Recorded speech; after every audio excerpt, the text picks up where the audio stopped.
My sister wants to get married on the same day and place as me to save costs, but I save nothing on humiliating her, even when she wants to come on my honeymoon. Weddings are supposed to be happy moments, right? Well, for most people, yes. But if you come from a broken family like mine, it can get really complicated. I'm 31 and getting married in 2 months to the love of my life. We've been planning this day for over a year, and I was so excited because everything was coming together. I'm marrying a wonderful man, and my dad, who has always supported me, insisted on paying for most of the wedding. He wanted it to be a grand event in an elegant venue, something truly special. Everything was going well. But, as often happens in my life, my mom found a way to complicate everything. Here comes the complicated part. My parents divorced when I was 5 years old. It wasn't a difficult divorce legally, but it divided our lives in ways that no custody agreement could resolve. My mom remarried a year later and had my half-sister Bernie, who's 23, with her new husband. Even though my parents shared custody, I spent most of my time with my dad. My relationship with my mom cooled down after she remarried, and things got worse when Bernie became the center of her attention. I didn't feel resentful about it. It just became clear that my mom had moved on with her life and that I was a secondary priority. Fast forward to now, I've been dating my fiancé for over 5 years, and we think it's time to get married. I told my dad about our plan, and he was thrilled, immediately offering to help us financially. I also told my mom, and she seemed happy. But after a while, things started to get complicated. 3 weeks ago, out of the blue, I got a call from her. We didn't usually talk much, so the call itself was a surprise. I thought she wanted to catch up or ask about the wedding, maybe share in my excitement, but I was completely wrong. She started with an overly cheerful tone, which I've learned to recognize as a sign that something bad is coming. "Sweetie, I have good news. Guess what? Bernie got engaged." I was taken by surprise. I didn't even know Bernie was seriously dating anyone. We weren't close, so it wasn't surprising I didn't know. But the way my mom was saying it made it seem like this was something expected. I replied, "Oh, that's great, congratulations." But in the back of my mind, I was puzzled. Why was she calling specifically to tell me this? After all, I didn't care if she was single or engaged. Then she paused for a few seconds, lowered her tone and said, "Well, here's the thing. Bernie and her fiancé are on a very tight budget. They can't afford a big wedding like yours. So we thought, what if Bernie and her fiancé get married on the same day as you? We could use the same venue, just a few hours earlier, of course. Maybe Bernie could have a small ceremony in the morning, and then you could have yours in the afternoon. It would save us a lot of money, and it would be so special for you two to share that day." I couldn't believe what I was hearing. My mom was essentially asking me to share my wedding day, the one I had been planning for over a year with my half-sister, with whom I barely had a relationship. My mind couldn't process it. Without thinking twice, I replied, "No way. I'm not going to let her ruin my day. This is my wedding day, Mom. It's not a family reunion or a way to save money. I'm not going to share it with anyone, especially not with Bernie." "I'm sorry." Her cheerful tone faltered, but she insisted, "Bernie and her fiancé really can't afford something like yours. You have to understand how hard it is for us not to be able to give her what she deserves. It's just lending them the venue for a few hours. They would only use a corner of the large hall. It's not much to ask." She tried to reason with me, arguing that they were going through difficulties and that this would solve many of their problems. I told her, "I'm sorry, but the answer is no." She sighed deeply and changed the subject, but I knew the conversation wasn't over, not by a long shot. Over the following weeks, I was bombarded with calls and messages from my mom. She wouldn't give up. Every conversation was the same, her begging me to let Bernie have her wedding on the same day, and me responding with a resounding no. She started using every tactic possible, trying to manipulate me emotionally. First, she played the family card. "Wouldn't it be nice for you and Bernie to share such a special day? After all, she's your sister." I replied, "But we're not close, and I don't want to be. I accepted a long time ago that Bernie and I won't have a sibling bond, and that's fine with me." Then she got angry. "And whose fault is it that you aren't close? You're the older one. Did you ever try to get along with her?" "No, I didn't, and I don't want to," I replied. Next, she tried to make me feel guilty. "You and your dad have so much. Your wedding is going to be beautiful and expensive. Don't you think it's a little selfish to keep all that to yourself when your sister and her fiancé are struggling to organize theirs? She doesn't even have a full-time job, and her fiancé can't afford a fancy wedding. And your stepdad can't help either. We're going through tough times." I was fuming by this point, so I let her have it. First of all, I'm not responsible for their finances. If she wants to get married without a steady job, that's her problem. How are they going to manage afterward? If they can't afford a big wedding, let them have a small one. But it's not fair for you to ask me to share my special day. Since then, I stopped answering her calls and messages, even the ones where she tried to ask me about the wedding preparations. I feel mentally exhausted from all this. The truth is, I put a lot of effort into rebuilding my relationship with my mom. As I mentioned before, she was absent for most of my childhood, and part of me held resentment because she moved on with her life so quickly. A few years ago, I talked about this with my therapist.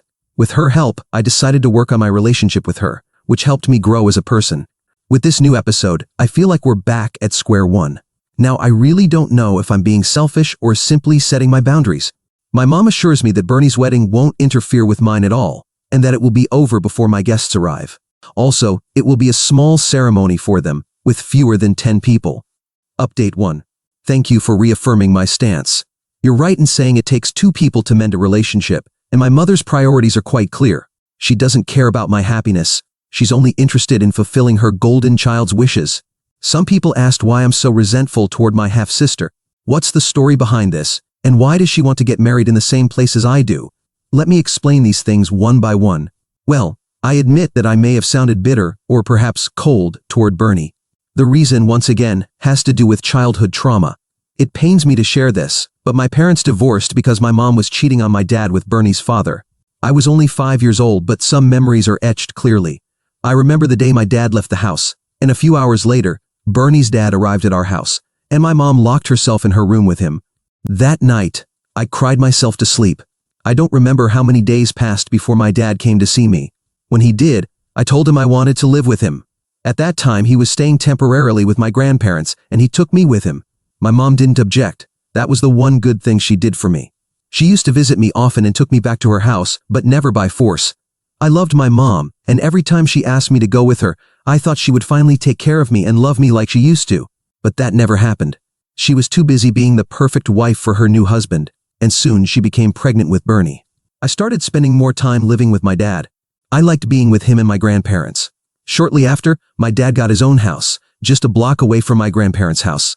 Eventually, he remarried, but that wasn't until I was in high school. I get along very well with his wife. I lived with my grandparents full-time during high school, and by the time I went off to college, I had almost completely distanced myself from my mom. My dad paid for my studies and helped me start my professional career. I've always had a close relationship with him, while my relationship with my mom has been, to say the least, less than ideal. We text occasionally and see each other at family gatherings, but the emotional distance was clear. As for my resentment towards Bernie, well, I'm not sure how to explain it. Bernie and I never had a sibling bond. They always treated me like a stranger in that house, which originally was mine. That house holds memories of my childhood with my parents, but it was, in a sense, usurped by Bernie and her dad. Honestly, I never tried to get close to Bernie and kept my distance. I'm not sure whose fault it is, but that's how things are. Now, why does Bernie want to get married at the same place as me? I have no idea why on earth she thinks it's okay to ruin my wedding. I have no clue. However, Bernie has always been the kind of person who wants everything that others have. I remember every time she saw one of my new dresses, dolls, or other toys, she'd pester her parents to get her the same thing. Unfortunately, her dad didn't earn enough, so most of the time, she only got a cheaper version of what I had. Not that I want to sound arrogant, but that's just how things were. So maybe, after learning I was going to have my wedding at this beautiful lakeside mansion, she wanted the same for hers. But poor thing, she couldn't afford it, nor could her fiancé, or her dad, and that's why they sent my mom to carry out the mission. Now, the update. After I turned down my mother, she secretly tried to manipulate my fiancé. Yes, she had the audacity. She told him the same sad story about Bernie's finances, begging him to let her use our venue for her wedding as an act of kindness. She even asked if we could move our ceremony a little later, maybe in the afternoon, so Bernie could get married in the morning. She promised it would be small, just with close family, assuring him it wouldn't interfere with our wedding. My fiancé is an incredibly calm person. He listened, empathized with her, and told her he'd talk it over with me. I'm glad he knew his boundaries and didn't make the decision on his own. I was furious, but he calmed me down and said, "Look, it's your decision. This is your day, and if you don't want to share it, then we won't share it. I'll support whatever you decide." His words were exactly what I needed to hear.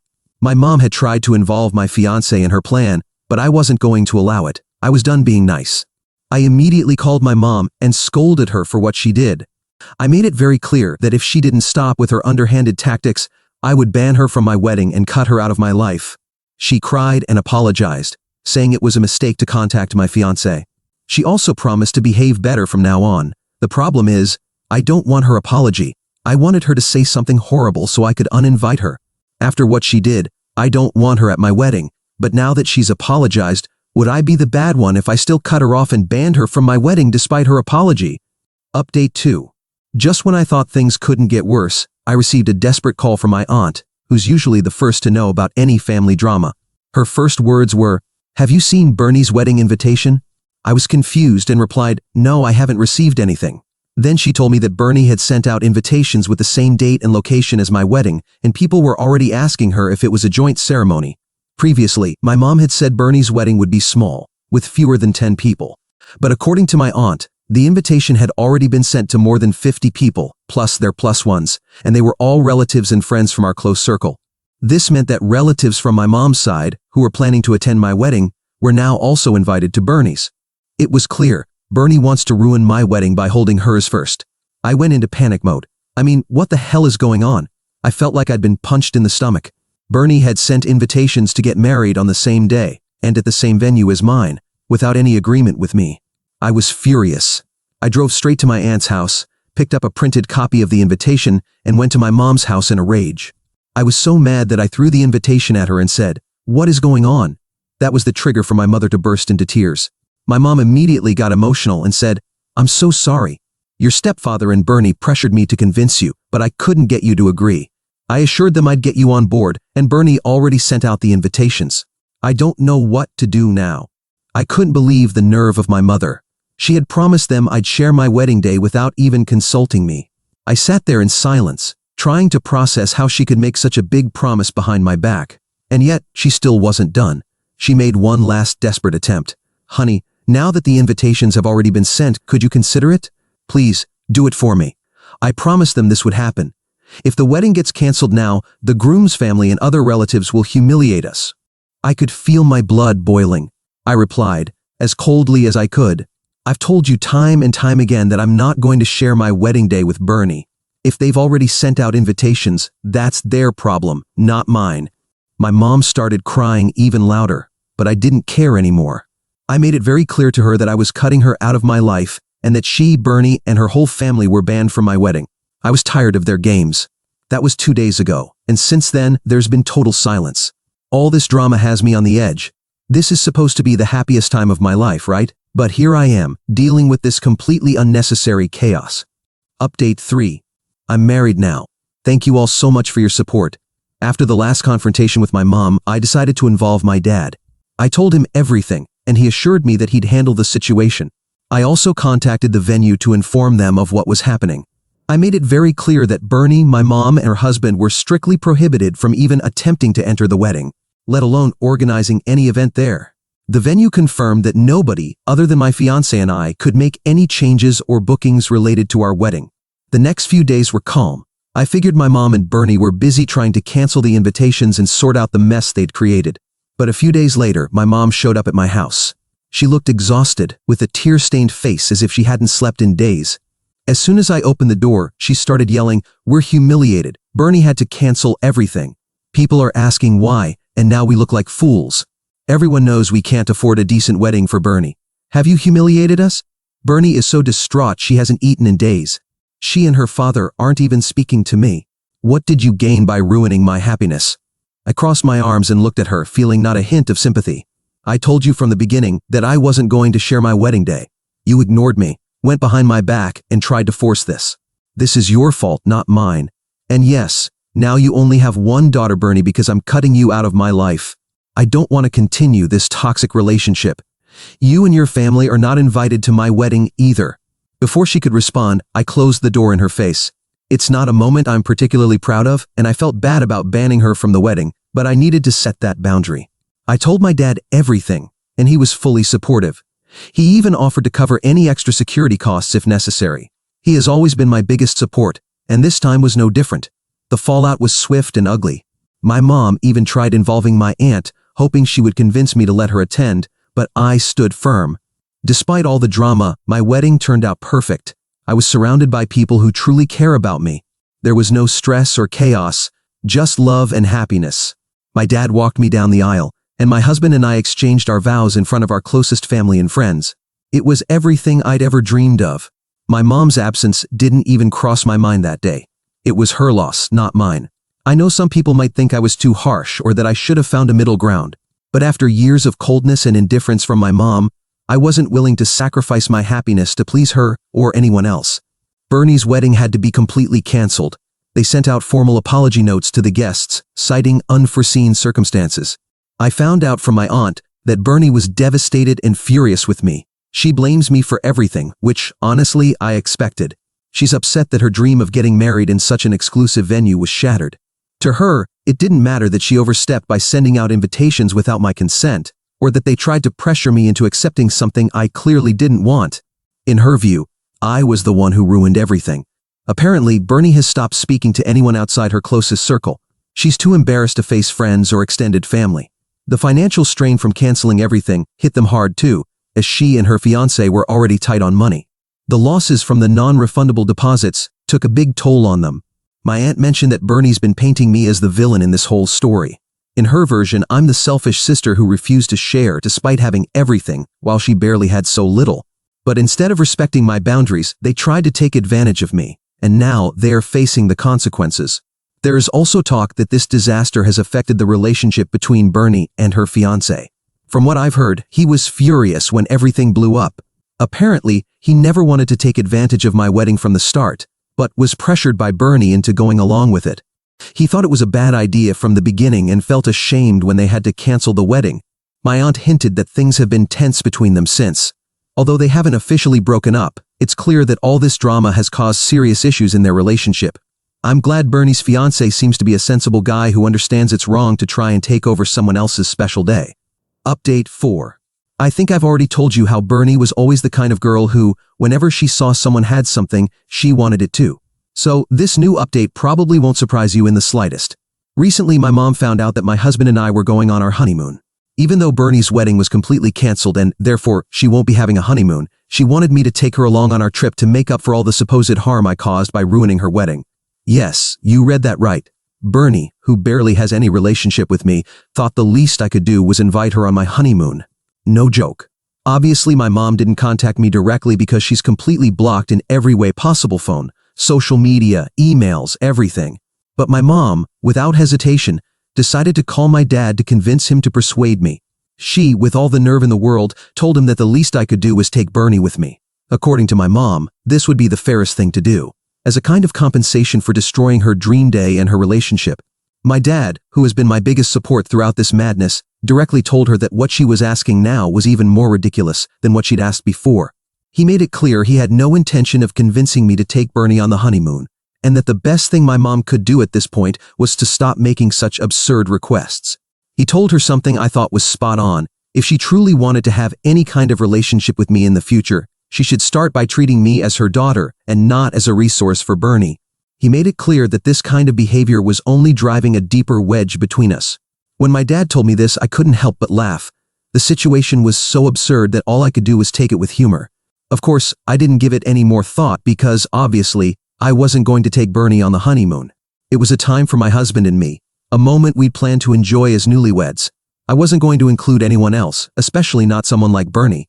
However, the story doesn't end there. Despite my dad being very clear with my mom, she decided to ignore his advice. So, on the day of our flight, my mom and Bernie showed up at the airport. Yes, they went to the airport. Fortunately, the airport is pretty big, and my husband and I spotted them before they saw us. So, in a quick move, we managed to sneak away without them noticing us. I'm sure they had no idea what our flight was or what time we were leaving. They must have been there waiting to ambush us, hoping we'd let them join our trip. And that's not all. Bernie even had a suitcase. She was completely prepared to board that plane with us.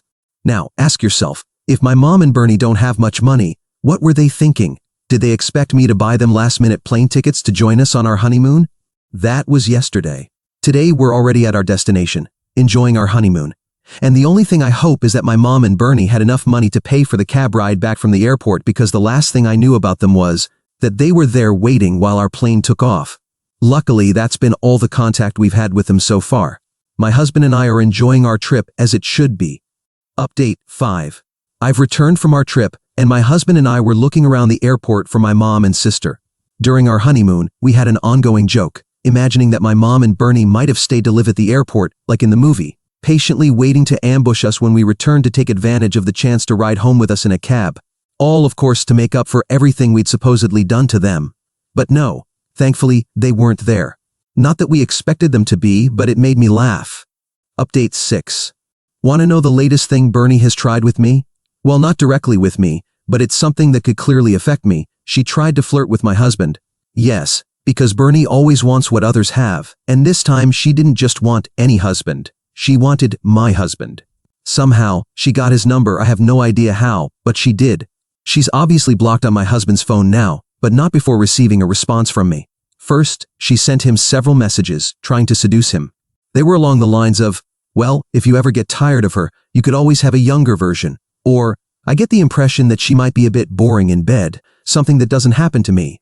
To top it off, she attached a couple of photos, which, although not completely nude, were quite suggestive. Of course, my husband didn't respond to any of those messages, but I did. My reply was direct. Hello Bernie, it's your sister. Your plan didn't work, but I think I know where you went wrong. The photos were a little ugly. Next time you try to seduce another woman's husband, especially your sister's, at least spend a few months at the gym because you're a little overweight. I know I was cruel with my response, and I understand that mocking someone's weight isn't right. I'm not proud of resorting to that, but this woman has brought out the worst in me. I felt hurt and betrayed by what she was trying to do, and for a moment, I just let the anger speak. I'm sure some people will call me the bad one for this, and I accept that, but I won't deny that it felt good to do it at that moment. Bernie has crossed lines I never thought would be crossed, and this is just another proof of how damaging and manipulative she can be. Although I somewhat regret being so harsh in my response, I also think sometimes you need to hit back.